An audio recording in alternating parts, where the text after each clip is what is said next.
أعوذ بالله من الشيطان الرجيم.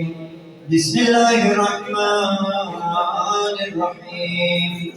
الحمد لله رب العالمين، والصلاة والسلام على أشرف الأنبياء والمرسلين وخاتم النبيين وشفيع المذنبين أبي القاسم محمد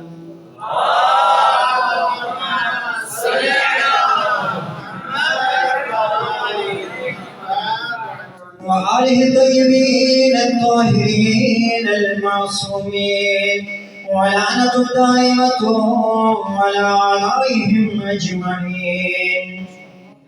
أما بعد، فقد قال الله سبحانه وتعالى في قرآنه المجيد وفرقانه الحميد وقوله الحق.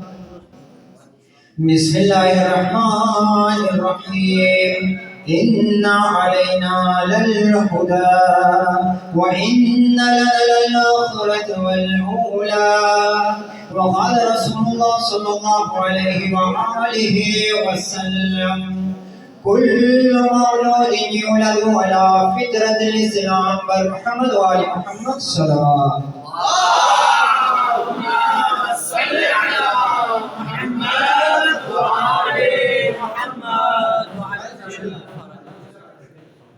سب سے پہلے تو خداوند متعال کا شکر گزار ہوں کہ آپ سامعین کے سامنے کچھ لفظ شاعری کرنے کا موقع ملا، اور اس کے بعد آج ولادت باسعادت امام علی نقی علیہ السلام کی مناسبت سے میں آپ پہ تمام مومنین کو مبارکباد پیش کرتا ہوں. اور اس کے بعد معصومین فرماتے ہیں کہ ہماری خوشی میں خوش ہونا بھی عبادت ہے اور ہمارے غموں میں غمگین ہونا بھی عبادت ہے. تو آپ کے چہروں کو دیکھ کے ایسا نہیں لگتا ہے کہ آپ خوش ہیں. تو میں ابھی ایک شعر سے یعنی اپنی تقریر کا آغاز کروں گا. میرا موضوع تو کوئی مخصوص موضوع نہیں ہے، بس بیچ میں جو آئے بولنا ہے، کیونکہ ایسا تیاری تو ویسے نہیں کیا ہے. تو ایک شعر سماعت فرمائیے. بے حب علی باغ ارم مانگ رہے ہو، بے حب علی باغ ارم مانگ رہے ہو، تم اتنی بڑی کس سے رقم مانگ رہے ہو. بے حب علی باغ ارم مانگ رہے ہو، تم اتنی بڑی کس سے رقم مانگ رہے ہو. نامرد ہو فرار ہو، بیٹی ہو لیکن خیبر کا محمد سے علم مانگ رہے ہو.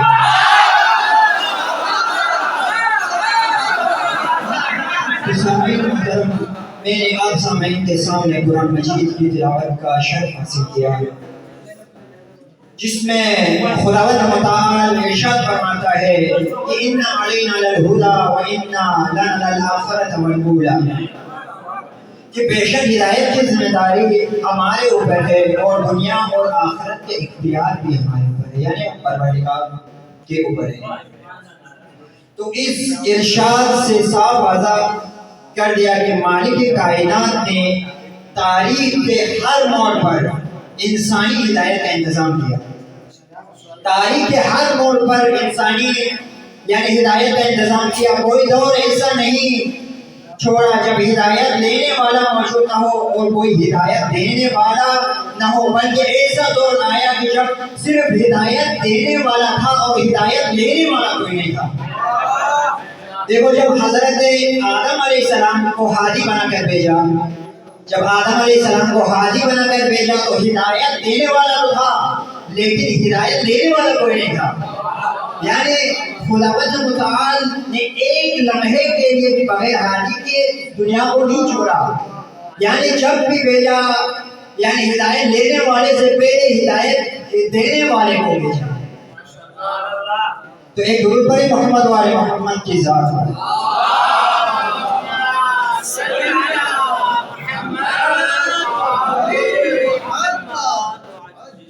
آج ولادت باسعادت کے موقع پر مقرر تو بہت ہیں، 4 مقرر ہیں. تو امام علی نقی علیہ السلام کے بارے میں بہرحال میں نے اتنی تیاری نہیں کی ہے. آپ کے سامنے بڑے بڑے مقرر ابھی باقی ہیں، تو میں ابھی مختصر تعارف کرواتا ہوں. امام نقی علیہ السلام کا نام جو تھا اسم گرامی جو تھا علی تھا، اور لقب جو ہے نقی بھی ہے اور ہادی بھی ہے، اور ایک نام متوکل کے نام سے بھی ہے، کیونکہ متوکل کو اکثر امام نقی علیہ السلام نے پوشیدہ رکھا۔ کیوں رکھا؟ کیونکہ اس وقت کے جو حکمران تھا، حاکم جو تھا، اس کا نام بھی متوکل تھا، اس وجہ سے اس کو پوشیدہ رکھا، یعنی متوکل کو۔ اور امام کی کنیت جو ہے ابو الحسن ثالث ہے، یعنی پہلے ابو الحسن تو چار ہے، امیر المومنین علیہ السلام ہیں، اور ساتویں امام موسیٰ کاظم علیہ السلام، جن کو یعنی ابو الحسن اول بھی کہا جاتا ہے، اور دوسرا امام علی رضا علیہ السلام ہیں کہ جنہیں ابو الحسن ثانی کہا جاتا ہے، اور تیسرے ابو الحسن ثالث یعنی امام علی نقی علیہ السلام۔ تو ایک درود پڑھیں محمد و آل محمد کی ذات پر۔ میں مختصر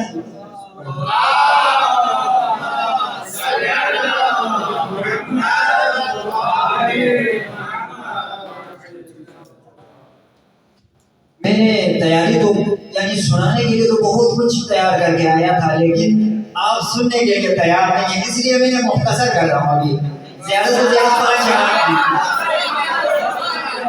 تو دیکھو، میں نے آپ سامعین کے سامنے رسول اللہ کی ایک حدیث بھی پیش کی کہ کل مولود یولد علی فطرت الاسلام، ہر بچہ فطرت اسلام پر پیدا ہوتا ہے۔ اگر کسی ماں باپ کے عقیدے، ایمان اور مرنے کے بعد ان کے درجات کو دیکھنا چاہو نا، تو ان کی آغوش میں پلنے والی اولاد ہوتی ہے۔ ان بچوں کا طرز عمل اور طرز عمل زندگی ماں باپ کی زندگی پر بھی گواہی دے گا اور ان کی آخرت پر بھی گواہی دے گا۔ تو رسول خدا نے فرمایا کہ کل مولود یولد علی فطرت الاسلام، یعنی ہر بچہ فطرت اسلام پر پیدا ہوتا ہے، لیکن اس کا پالنے والا، اس کی پرورش کرنے والا، اس کو آغوش میں دینے والا اسے اپنا جیسا بنا دیتا ہے۔ چاہے کافر ہے تو کافر بنا دیتا ہے، اگر مسلمان ہے تو مسلمان بنا دیتا ہے، اگر یہودی ہے تو یہودی بنا دیتا ہے، اگر نصارہ ہے تو نصارہ بنا دیتا ہے۔ لیکن خداوند متعال نے کسی کی پیدائش میں کفر نہیں رکھا، کسی کو پیدائش کافر نہیں بنایا۔ کیوں نہیں بنایا؟ کیونکہ کل قیامت کے دن یعنی خداوند متعال کو یہ سوال کرنے کا حق نہیں تھا کہ آپ کافر کیوں ہوئے، یا مشرک کیوں ہوئے، یا یعنی منافق کیوں ہوئے۔ اس لیے وہ یہ کہہ سکتا تھا کہ پالنے والے تم نے مجھے پیدا ہی کافر کیا تھا، تو میں بھلا کیسے مسلمان بن جاتا یا کیسے یعنی مومن بن جاتا۔ تو اس لیے پیغمبر اسلام نے دامن عدل الہی پر کوئی دار لانے نہیں دیا، اور کہہ دیا کل مولود یولد علی فطرت الاسلام، کہ ہر بچہ فطرت اسلام پر پیدا ہوتا۔ لیکن اس سے پالنے والا اور پرورش کرنے والا اسے اپنا جیسا بنا دیتا۔ جیسے تاریخ میں ہے کہ ابو طالب کو کافر کہتے ہیں نا، ابو طالب کو کافر کہنے والے سن لی۔ ابو طالب کون تھا؟ ابو سفیان کون تھا؟ ابو طالب نے 2 بارے، ایک کو علی بنا دیا، ایک کو محمد بنا دیا، ایک کو علی بنا دیا، اور ابو سفیان نے 2 بارے، ایک کو معاویہ بنا دیا، ایک کو یزید بنا دیا۔ تاریخ کی سب سے بڑی حقیقت یہی ہے، تاریخ کی سب سے بڑی حقیقت یہی ہے کہ ابو طالب کو کافر کہنے والے، ابو طالب نے 2 پالے، ایک کو محمد مصطفیٰ بنا دیا، ایک کو علی مرتضیٰ بنا دیا، اور ابو سفیان نے 2 پالے، ایک کو یزید بنا دیا، ایک کو معاویہ بنا دیا۔ تو دیکھو، ہر بچہ فطرت اسلام پر پیدا ہوتا ہے۔ تو پھر یہ سوال پیدا ہوتا ہے کہ دیکھو نوح علیہ السلام کا بیٹا، پھر ہر بچہ فطرت اسلام پہ پیدا ہو، تو نوح علیہ السلام کا بیٹا کیوں یعنی کشتی پہ سوار ہونے سے انکار کیا، کیوں باغی ہوا، کیوں پہاڑ پر چڑھ گیا؟ اس کے لیے بھی دلیل ہے، لیکن ایک درود پڑھنے کے بعد درود پڑھے محمد و آل محمد کی ذات پر۔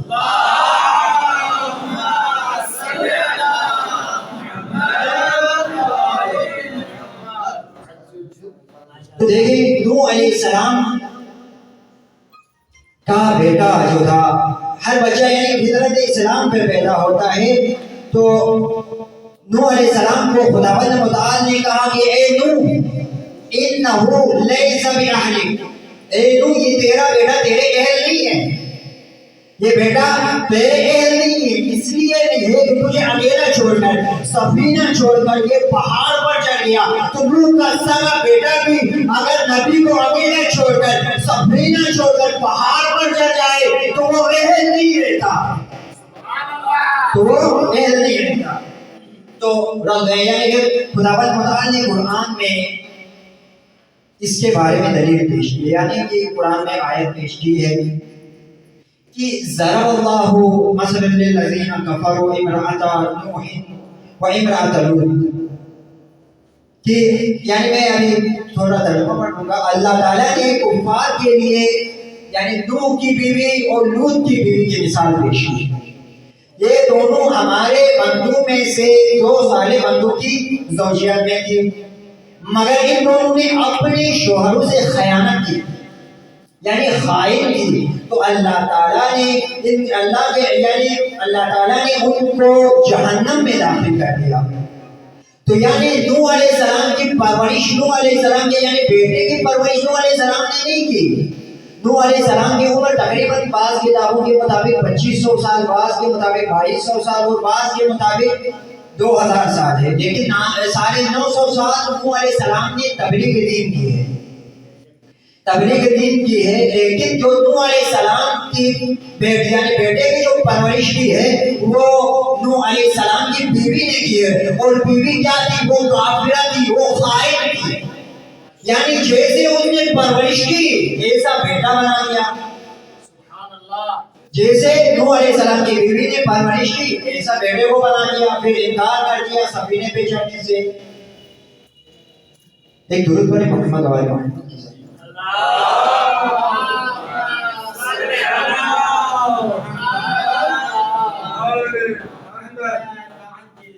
تو قرآن کہتا ہے کہ وہ کافرہ تھی، وہ جہنمی تھی. تو جیسی ماں نے تربیت کی ویسا بیٹا بنا دیا.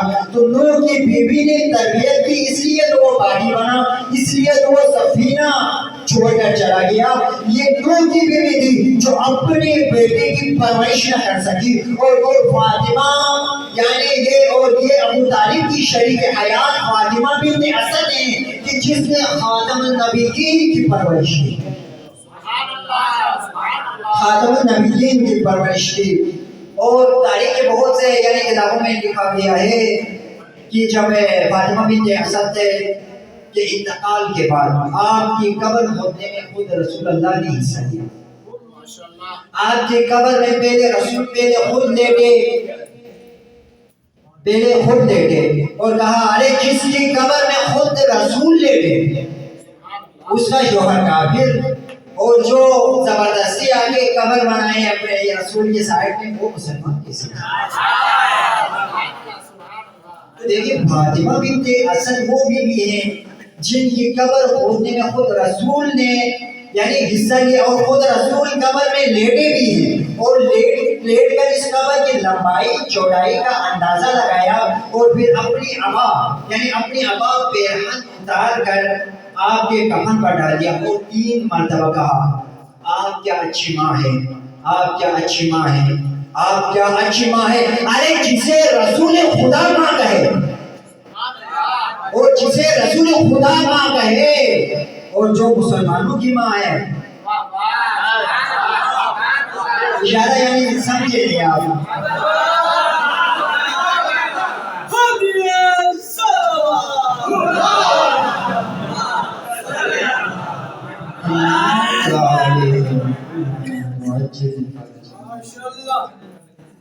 تو ایک واقعے کے ساتھ میں اپنی زندگی کو تمام کروں گا.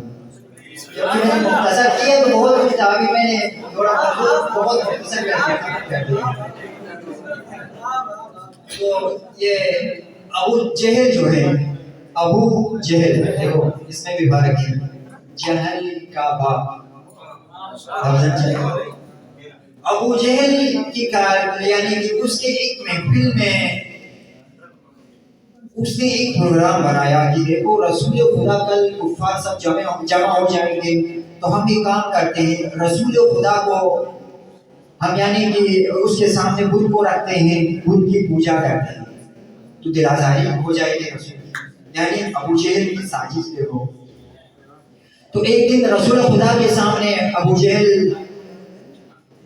نے یعنی کفار کا مجموعہ تھا لا کے یعنی ایک بت رکھ دیا اور اس کے سامنے جا کے سجدہ کیا اور کہا تو ہی میرا معبود ہے، تو ہی میرا معبود ہے۔ تو اندر اس کے اندر تو شیطان بیٹھا ہوا تھا، یعنی بت حرکت میں آ گیا اور بولنے لگا، یعنی رسول خدا کے یعنی کہ رسول خدا کی گستاخی کرنے لگا۔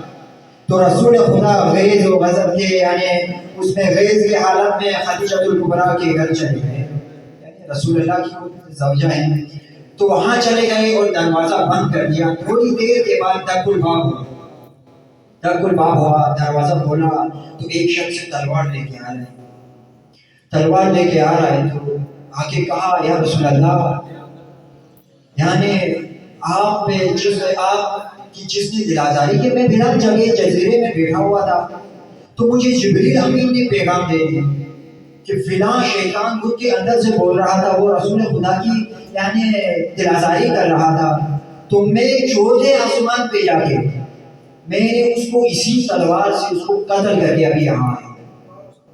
تو اگر آپ چاہتے ہیں تو میں یہ طائف والوں کے پہاڑ کو اکھاڑ کر پھینک دوں۔ تو رسول خدا نے کیا کہا، نہیں، میں نہیں چاہتا ہوں کہ انسانوں کے اوپر جنوں کو مسلط کر دوں، میں یہ نہیں چاہتا۔ پھر کہا جن نے کہ یا رسول اللہ، پھر آپ ایک کام کریں، آپ کل صبح اسی جگہ پہ واپس تشریف لے آئے۔ تو رسول خدا نے کہا چلو صحیح ہے، میں اسی جگہ پہ تشریف لاتا ہوں۔ جب اگلے دن وہاں پہ گئے، پھر وہی عمل کو دہرایا ابو جہل نے، یعنی آپ معقول ہیں یہ کہ بت کے سامنے، پھر بت کے اندر حرکت پیدا ہو گئی۔ اب جب بت کے اندر حرکت پیدا ہو گئی تو اندر یعنی بت کہنے لگا کہ اشہد ان لا الہ الا اللہ و اشہد ان محمد رسول اللہ، یعنی پہلے سازش کے مطابق کر رہا تھا نا، ابھی اس کو تو قتل کر دیا۔ دوسرا ابھی ایک جن اس کے اندر بیٹھا وہ کہہ رہا ہے اشہد ان لا الہ الا اللہ و اشہد ان محمد رسول اللہ، میری اگر آپ لوگ عبادت کرو گے تو آپ کا ٹھکانہ ویل ہوگا، جہنم ہوگا، یعنی بہت بری جگہ ہے جہنم کی۔ میں قرآن کی آیت میں بھی ہے ویل للمصلین، وائے ہو نمازیوں پر، کن پر؟ جو نماز تو پڑھتے ہیں معرفت نماز نہیں یعنی نہیں رکھتے۔ تو ابھی آگے میں لمبا نہیں کرنا چاہتا، اسی کے ساتھ بارگاہ میں خداوندی میں دعا کرتے ہیں کہ ہماری اس قریب سی عبادت کو مقبول قبول و مقبول فرمائیں۔ اسی کے ساتھ السلام علیکم ورحمۃ اللہ وبرکاتہ۔